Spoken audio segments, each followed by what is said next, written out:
விழுப்புரம் மாவட்டம் அண்ணா நகர் பகுதியில் நியூஸ் தமிழ் செய்தி எதிரொலியாக புதிய அங்கன்வாடி மையம் திறக்கப்பட்டுள்ளது. இதுகுறித்த கூடுதல் விவரங்களோடு இணைக்கிறார் எமது செய்தியாளர் தாமோதரன்.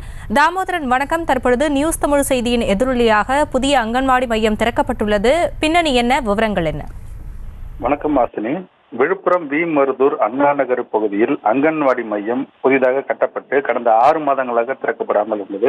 இதனைத் தொடர்ந்து அந்த பகுதியில் உள்ள பொதுமக்கள் மற்றும் அந்த பள்ளியில் படிக்கின்ற மழலையர்கள், பெற்றோர்கள் உள்ளிட்டவர்கள் இந்த அங்கன்வாடி மையத்தை திறந்து வைக்க கோரிக்கை விடுத்துள்ளனர். இந்த அங்கன்வாடி மையம் திறக்கப்படாமல் இருந்த காரணத்தால் அங்கு படித்து வந்த 25க்கும் மேற்பட்ட மழலையர்கள் அந்த அங்கன்வாடி மையத்திற்கு அருகாமையில் உள்ள வறண்டா பகுதியில் தெருக்களிலே அமர்ந்து படித்த வண்ணம் இருந்தனர். இதனால் மிகுந்த நோய் தொற்று உள்ளிட்ட சிரமத்திற்கு உள்ளாகினர். இது தொடர்பாக பல முறை விழுப்புரம் சட்டமன்ற உறுப்பினருக்கு கோரிக்கை வைத்ததன் அடிப்படையில் அவர்கள் இன்று தற்போது நமது நியூஸ் தமிழ் தொலைக்காட்சியிலும் இது தொடர்பாக செய்தியினை கடந்த 26ஆம் தேதி ஒளிபரப்பு செய்திருந்தோம்.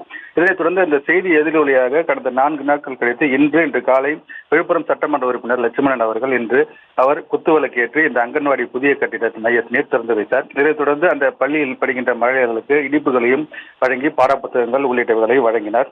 இதனைத் தொடர்ந்து இந்த அங்கன்வாடி மையமானது இன்று முதல் துவங்கப்பட்டது. இதனைத் தொடர்ந்து இந்த பள்ளியில் இந்த அங்கன்வாடி மையத்தில் அந்த படிக்கின்ற மழலையர்கள் இன்று காலை முதல் அந்த உள்ளே அமர்ந்து சுகாதாரமான முறையில் படித்து கல்வி பயின்ற தொடங்கினர். இந்த நமது செய்தி எதிரொலியாக இந்த துவக்கப்பட்டது இந்த பகுதி மக்களிடையே மிகுந்த மகிழ்ச்சியை ஏற்படுத்தியது. விவரங்களுக்கு நன்றி தாமோதரன். செய்திகளை உடனுக்குடனும் துல்லியமாகவும் தெரிந்து கொள்ள சப்ஸ்கிரைப் பண்ணுங்க.